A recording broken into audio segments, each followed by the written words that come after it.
তো এখানে দেখো আমার ছোট মেয়েকে কি করছে, রাইটা দিয়ে দিলে বেশি ভালো হবে। তো দেখতেই পাচ্ছ একটু ডিম সেদ্ধ বসিয়ে দিয়েছে, আমি বসিয়ে দিয়েছি কেন স্কুলে খেয়ে যাবে। আর উনি হচ্ছে স্কুলের জন্য টিফিন করছে, দেখো কি করছে, এটা কুলচে। আমি কিন্তু জানি না, তোমরা জানো না কি বলো তো কুলচে কি জিনিস? তো কুলচে কি দিয়ে বানাইলি? এটা হলো কি আটা, ময়দা, কালো জিরা, ধনে পাতা, একটু নুন আর ও তাহলে তোমরা ভালো মতন শুনে নিলে সবকিছু। তো বেশিরভাগই ও টিফিনটা, ও নিজের টিফিনটা ও নিজেই করতে পছন্দ করে।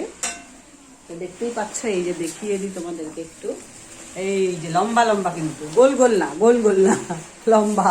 লম্বাই হয়। ও লম্বাই হয় বলে, যাই হোক আমি জানতাম না, জানি অনেক কিছু এখন মেয়েদের থেকে শিখছে। আমার মেয়েরা মোবাইল মাপ থেকে শিখছে, আর আমি আমার মেয়ে মাদের থেকে শিখছি।